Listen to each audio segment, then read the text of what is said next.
In today's episode, sure, we should be able to stage an outage on our own network. Actually, my name isn't Tony.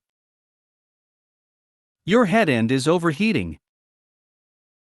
Before we get started, make sure to subscribe so you will never miss a video.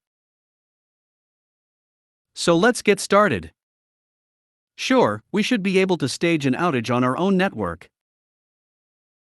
One day, working as senior staff at my telco, I get an unusual request, and on dead tree paper to boot. A letter has been sent asking us to simulate a network outage in a location with about 20 TVs for a movie shoot to take place in a few months. They all have to go down at once, and they offer to pay. Since dealing with that kind of request is nobody's job, it somehow lands on my desk. I look at the network plans and the location. It has several drops and 2 PMDs, no clean way to shut down everything at the very same second. Not that I'm very confident we should do it at all, so I show it to my boss. Boss, how are we going to do that? Even if we have the PMDs disconnected, it'll be hard to sync it well enough to look like an outage in a movie. Bitewave, how about we just don't? Our brand and logo is on all the set-top boxes. I don't really care either way, but until legal, marketing and HR sign off on it, I don't want to be near this. If this movie is popular and it features an outage with our logos, all it takes is one suit saying it damaged the brand and there's a small sh* storm. Boss, good point. I'll send it to marketing, let them make the call. But a month later. Boss, yeah, about that planned outage thing, everyone signed off on it. I just got the third confirmation from legal. They're asking us to do it if it's technically possible. But they did ask to make sure all the set-top boxes are hidden during the shoot as to not damage the brand. Bitewave, I'll have to read my job description very creatively to do this, but what the hell? I'll set up the fake outage, but the department's secretary will have to coordinate the hiding the STBs part. Boss, deal. I mull over how we can synchronize a fake outage on so many screens. And then it hits me. The only way is to do it right is to create a node just for them. Normally nodes have hundreds of devices, but there should be nothing that prevents networks from temporarily linking these in a temporary node that can be shut down as requested. Lots of trouble and some field work required, but we do have 3 confirmations the suits want it. I make the call, they create the fake node in the next couple weeks. In theory this is now handled. We let the movie producer know that we can now shut down these screens simultaneously, and to just give us a call when it's time. Couple months go by. And I get a call. Networks, yeah, according to the ticket system, there's this node we had to set up for a fake outage at your request. Bitewave, oh yeah. Have they shot that scene yet? Networks, they're trying to, like right now actually.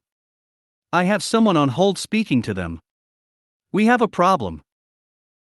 Bitewave, what? It's all in the same node, I double-checked, surely all it takes is to press a button now? I should have known better. If I have to put surely in a sentence, I'm usually direly overestimating our tools. Networks, I'm not sure how this wasn't picked up upon at the time, but there's actually no way to remotely shut down an entire node at once. There's just no tool for that. Bitewave, wow, we did all that for nothing, and we're going to look like tools. My fault, I didn't ask, just took it for granted. Networks, honestly, you'd have asked me yesterday, I wouldn't have known offhand. It's not like we ever had to shut down stuff before voluntarily. But I'm told they are pissed, so, can you set up a priority network ticket to send people out to manually disconnect it, or? Bitewave, yeah, but they're shooting right now? Can you get me their people on the phone, I'll patch this up. I hear lines being transferred. Movie guy, yes, hello? We need this to happen right now. This place should be dark right now.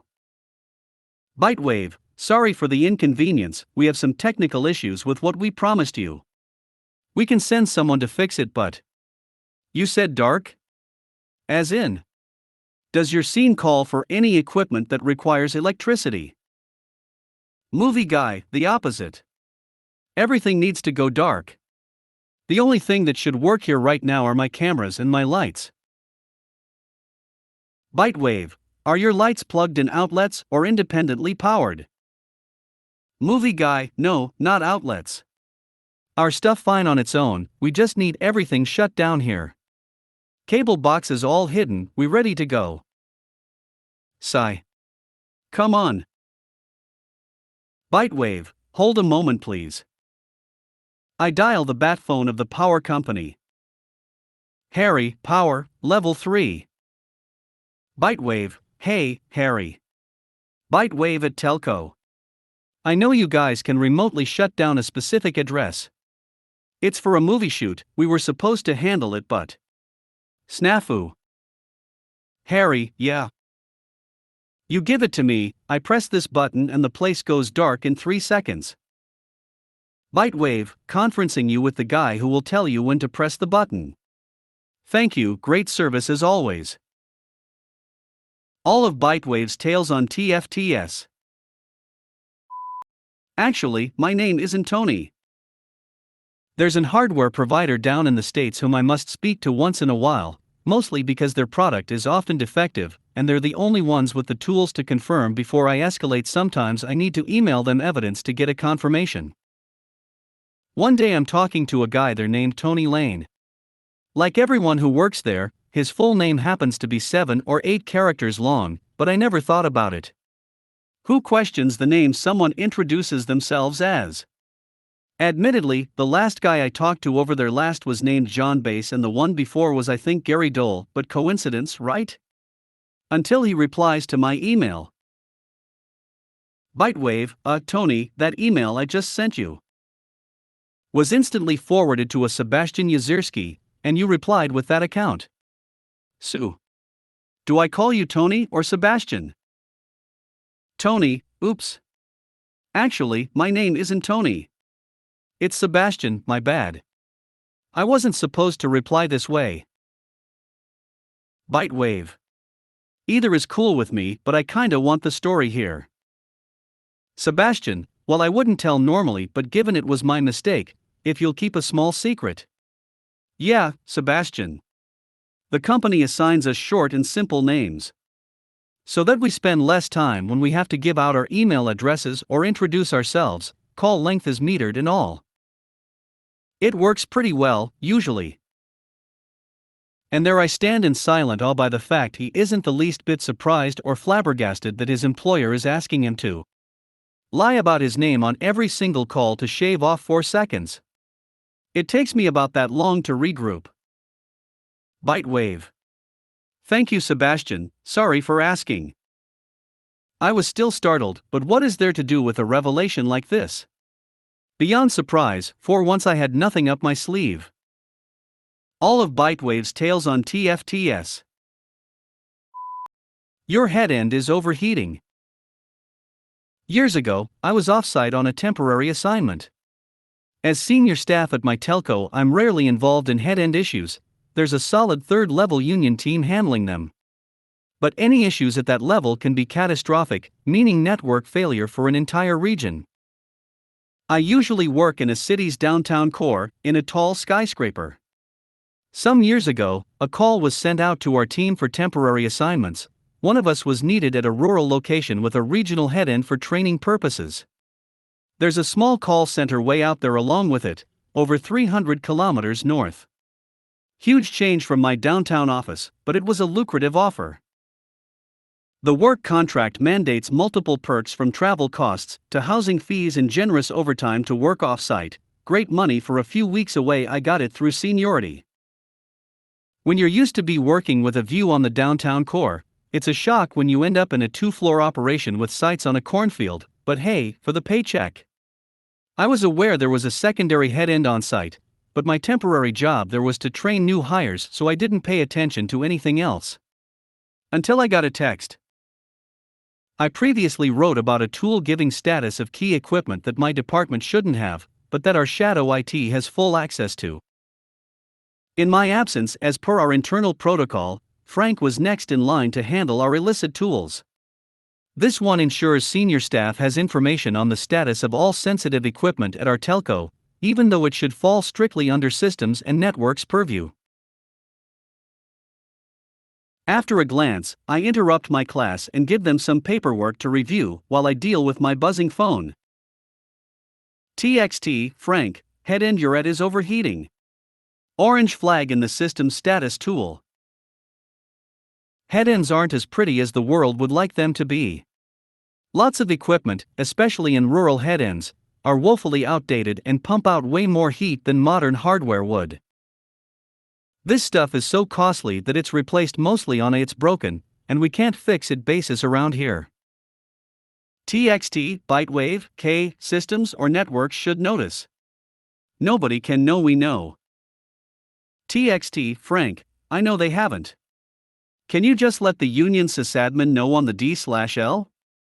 Heating harder than a OC'd old school Celeron without a heat skin could go red. Effective shadow IT comes with some moral responsibilities. TXT, Bytewave, on it.